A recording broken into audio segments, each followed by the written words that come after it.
Hello friends, welcome to Krishna academy. दोस्तों, मेरा नाम है कृष्णा मिश्रा और आप सभी का आपके अपने परिवार कृष्णा एकेडमी में स्वागत है। दोस्तों, आज है 20 अगस्त 2022।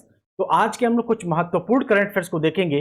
उसके पहले हम लोग अपने कल के महत्वपूर्ण करंट अफेयर का शॉर्ट में रिवीजन कर लेते हैं। ठीक है, तो कल के करंट अफेयर का हमारा पहला क्वेश्चन है कि अगस्त 2022 में भारत थाईलैंड संयुक्त आयोग की 9वीं बैठक किस शहर में आयोजित की गई है? तो यह बैंकॉक में की गई है। ठीक है, हमारा अगला प्रश्न है कि दिल्ली उच्च न्यायालय ने भारतीय ओलंपिक संघ के कार्यों को संभालने के लिए कितने सदस्यीय प्रशासकों की समिति के गठन का निर्देश दिया है? यह 3 सदस्यों के गठन का निर्देश दिया है। हमारा अगला प्रश्न है कि स्वतंत्रता सेनानी मदन लाल ढींगरा की पुण्यतिथि किस दिन मनाई जाती है? यह 17 अगस्त को मनाया जाता है। हमारा अगला प्रश्न है कि भारत में मास्टर कार्ड के ब्रांड एम्बेसडर के रूप में कौन कौन शामिल है? तो याद रखेंगे, लक्ष्य सेन शामिल है, किदाम्बी श्रीकांत शामिल है, सात्विक साईराज रंकी रेड्डी शामिल है, ठीक, और चिराग शेट्टी शामिल है। ठीक, हमारा अगला प्रश्न है कि किस राज्य या केंद्र शासित प्रदेश के मुख्यमंत्री ने मेक इंडिया नंबर 1 मिशन की घोषणा की है? यह दिल्ली सरकार के मुख्यमंत्री ने किया है। और दिल्ली सरकार के मुख्यमंत्री कौन है? तो अरविंद केजरीवाल जी हैं। ठीक है, हमारा अगला प्रश्न है कि किस राज्य के मुख्यमंत्री की घोषणा के अनुसार सरकार खिलाड़ियों को सभी राज्य विभागों में 2% आरक्षण प्रदान करेगी? यह कर्नाटक सरकार प्रदान करेगी। ठीक, हमारा अगला प्रश्न है कि किसने राजस्थान के जोधपुर में प्रसिद्ध मारवाड़ी योद्धा वीर दुर्गादास राठौर की प्रतिमा का अनावरण किया है? यह राजनाथ सिंह ने किया है। और ये राजनाथ सिंह क्या हैं? तो राजनाथ सिंह भारत के रक्षा मंत्री हैं, आप इसे याद रखेंगे। हमारा अगला प्रश्न है कि किसके शोधकर्ताओं ने एक कृत्रिम कार्निया का 3D प्रिंट निकालकर उसे खरगोश की आंखों में प्रत्यारोपित किया है? तो यह हैदराबाद के शोधकर्ताओं ने ऐसा किया है। और हमारे कल के करंट अफेयर का लास्ट क्वेश्चन है कि किस राज्य सरकार ने राज्य की महिलाओं के कल्याण के लिए आम योजना और वात्सल्य योजना शुरू की है? यह सिक्किम सरकार ने शुरू किया है। ठीक है, और सिक्किम सरकार के मुख्यमंत्री कौन है, इनके राज्यपाल कौन है और सिक्किम की राजधानी कहां है, ये आपको कमेंट करके बताना है। तो चलिए दोस्तों, आज के करंट अफेयर का हमारा पहला क्वेश्चन है कि अगस्त 2022 में कौन सा राज्य देश का पहला हर घर जल प्रमाणित राज्य बन गया है? तो आप याद रखेंगे, ऑप्शन हमारा है ए गोवा, बी बुरहानपुर, सी हिमाचल प्रदेश और डी उत्तराखंड। तो कौन सा राज्य बना है? तो गोवा राज्य बना है। यानी कि गोवा राज्य हर घर जल प्रमाणित राज्य बन गया है और यह देश का पहला है। ठीक है, लेकिन अगर वहीं आपसे बात किया जाए कि देश का पहला जिला कौन है जो हर घर जल प्रमाणित राज्य बना है, तो आप बताएंगे बुरहानपुर। और ये बुरहानपुर कहां है? तो एमपी में है। कहां पे है?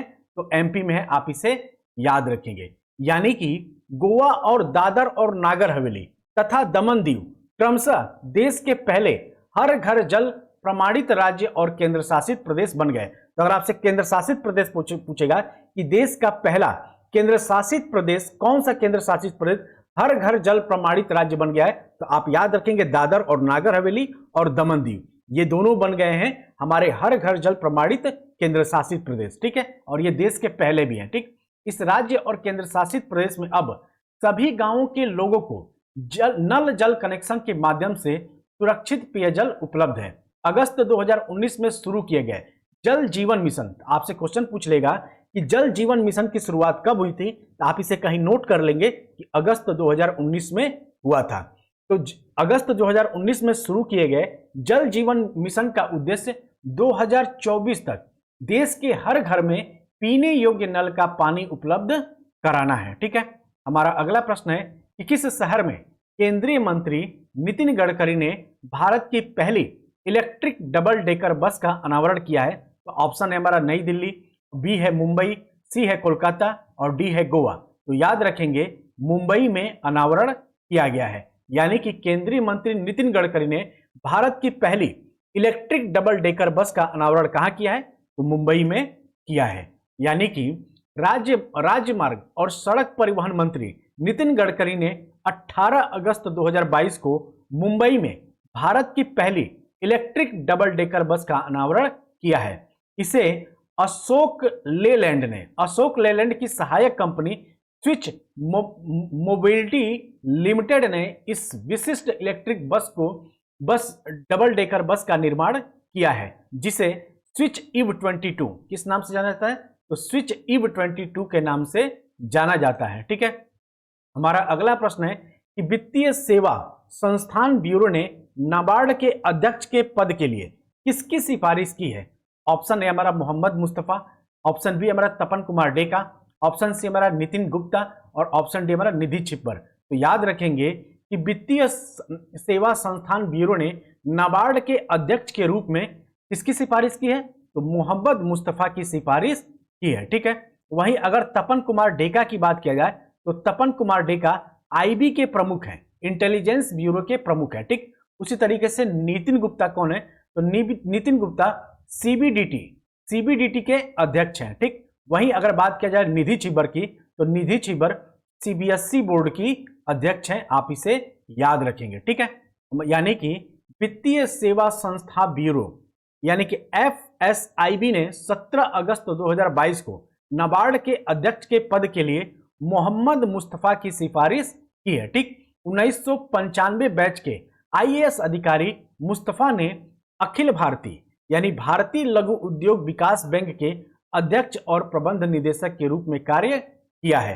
प्रधानमंत्री मोदी की अध्यक्षता में कैबिनेट की नियुक्ति समिति एफएसआईबी की सिफारिश पर अंतिम फैसला लेगी। ठीक है, हमारा अगला प्रश्न है कि सीमा सड़क संगठन यानी कि बीआरओ एक पायलट परियोजना के आधार पर किस राज्य में स्टील स्लैग रोड, कौन सा रोड? तो स्टील स्लैग रोड का निर्माण करने जा रहा है? आप याद रखेंगे अरुणाचल प्रदेश में करने जा रहा है। लेकिन अगर आपसे क्वेश्चन पूछा जाएगा कि स्टील से बना पहला रोड किस राज्य में बनाया गया था, तो याद रखेंगे गुजरात के सूरत शहर में ऐसा किया गया है। ठीक है, तो इसे याद रखेंगे। यानी कि सीमा सड़क संगठन बीआरओ पायलट परियोजना के आधार पर अरुणाचल प्रदेश में स्टील स्लैग रोड का निर्माण करेगा। यह स्टील स्लैग रोड इस तरह की पहली परियोजना होगी और यह भारी बारिश तथा प्रतिकूल जलवायु परिस्थितियों का सामना करने में सक्षम होगी। इसका उद्देश्य है अरुणाचल प्रदेश के दूर दराज हिस्सों और उत्तर पूर्वी क्षेत्र में रणनीतिक स्थानों द्वारा सामना किए जाने वाले कनेक्टिविटी मुद्दों को हल करना है। बीआरओ का मुख्यालय कहाँ है? तो बीआरओ का मुख्यालय नई दिल्ली में है, आप इसे याद रखेंगे। हमारा अगला प्रश्न है कि अगस्त 2022 में कौन सा जिला देश का पहला कार्यात्मक रूप से साक्षर जिला बन गया है? तो यह मांडला जिला बन गया है। ठीक है, और यह मांडला जिला कहाँ है? तो एमपी में है। कहाँ पे है? तो एमपी का मांडला जिला देश का पहला कार्यात्मक रूप से साक्षर जिला बन गया है। यानी कि मध्य प्रदेश का आदिवासी बहुल मांडला क्षेत्र, कौन सा क्षेत्र? तो मांडला क्षेत्र देश का पहला कार्यात्मक रूप से साक्षर जिला बन गया है। जिला प्रशासन ने 2020 में निवासियों को कार्यात्मक रूप से साक्षर बनाने के लिए निरक्षरता से आजादी अभियान, कौन सा अभियान? तो निरक्षरता से आजादी अभियान शुरू किया था। ठीक, और एक व्यक्ति को कार्यात्मक रूप से साक्षर तब कहा जाता है जब वह अपना नाम लिखने में, गिनने में और हिंदी में पढ़ने और लिखने में सक्षम हो जाए। तो अगर आपसे क्वेश्चन पूछेगा, अगर मान लीजिए क्वेश्चन तो नहीं पूछेगा लेकिन एक जानकारी के लिए आप लोग समझ लीजिए कार्यात्मक रूप से साक्षर किसे कहते हैं? तो कार्यात्मक रूप से साक्षर उस व्यक्ति को कहते हैं जो व्यक्ति अपना नाम लिख ले, गिन ले, किसी संख्या को गिन सके और हिंदी में पढ़ने और लिखने में सक्षम हो, उसे कार्यात्मक रूप से साक्षर कहा जाता है। ठीक है, हमारा अगला प्रश्न है कि चौथी भारत फिलीपींस सामरिक वार्ता को कहां पर आयोजित किया गया है? तो यह फिलीपींस की राजधानी मनीला में किया गया है। और यह मनीला किस द्वीप पे है? तो लुनोस द्वीप पे है। फिलीपींस के न्यूलोस द्वीप पर फिलीपींस की राजधानी मनीला अवस्थित है और यहीं पे चौथी भारत फिलीपींस सामरिक वार्ता को आयोजित किया जा रहा है। ठीक है, यानी कि चौथी भारत फिलीपींस सामरिक वार्ता 18 अगस्त 2022 को मनीला में आयोजित की गई। इसमें दोनों देशों ने रक्षा और सुरक्षा सहयोग पर चर्चा की और association of south east Asian nation से संबंधित मामलों पर भी विचार का आदान प्रदान किया है। फरवरी 2022 में विदेश मंत्री एस जयशंकर ने द्विपक्षीय कानूनों को मजबूत करने के उद्देश्य से फिलीपींस का दौरा किया था। ठीक है, हमारा अगला प्रश्न है कि हिंदुस्तान एरोनॉटिक लिमिटेड ने किस देश में अपना पहला कार्यात्मक विपणन और बिक्री कार्यालय खोलने की घोषणा की है?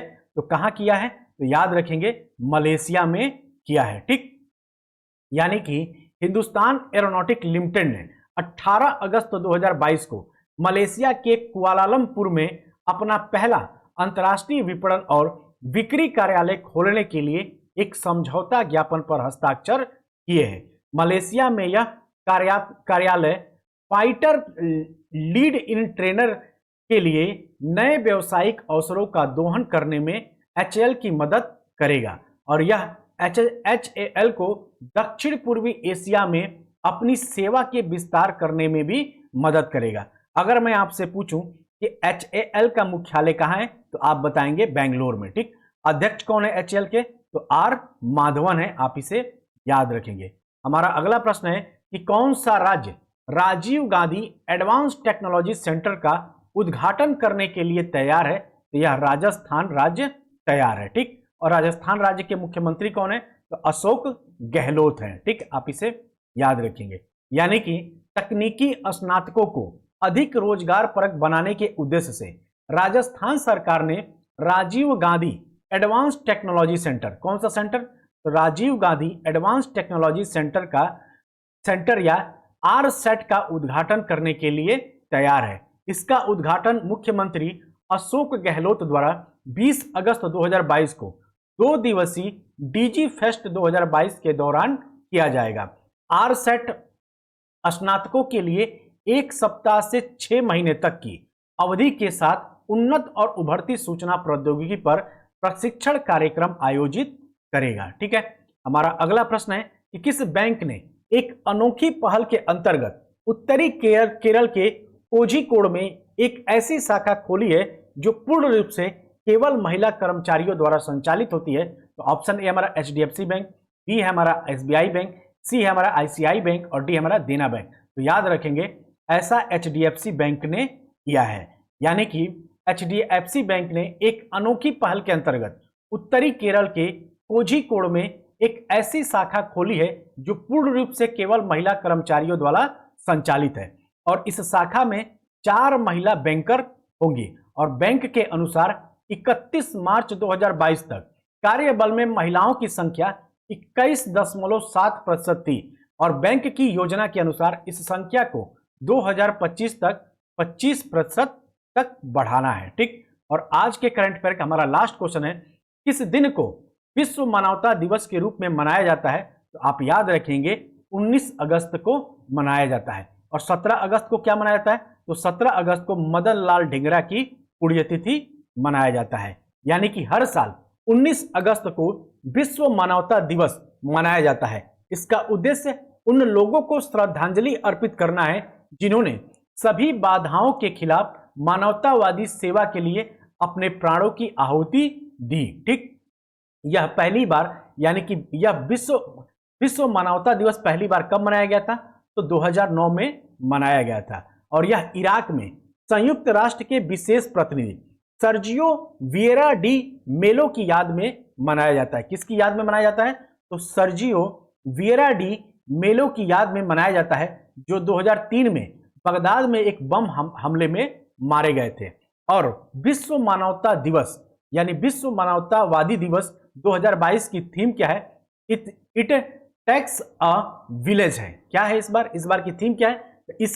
इट टेक्स अ विलेज है। तो आप इसे याद रखेंगे। तो दोस्तों ये था हमारा आज का कुछ महत्वपूर्ण करंट अफेयर जो आपके एग्जाम के पॉइंट ऑफ व्यू से बेहद ही इंपॉर्टेंट है। आज जो हम लोग लास्ट में जो मोस्ट इंपॉर्टेंट करंट अफेयर की सीरीज देखते थे, कुछ क्वेश्चन का रिवीजन करते थे जनवरी से लेके जुलाई तक का, वो आज नहीं हो पाएगा, उसको हम लोग कल से कंटिन्यू करेंगे। ठीक है, आज थोड़ा सा टाइम कम होने की वजह से थोड़ा सा आज कल कृष्ण जन्माष्टमी मनाने के चक्कर में काफी रात हो गया, इस वजह से उतना PDF आपका तैयार नहीं हो पाया है। तो चलिए फिर आप सभी से मिलते हैं अगले क्लास में। तब तक के लिए आप सभी का बहुत बहुत धन्यवाद। जय हिंद, जय भारत।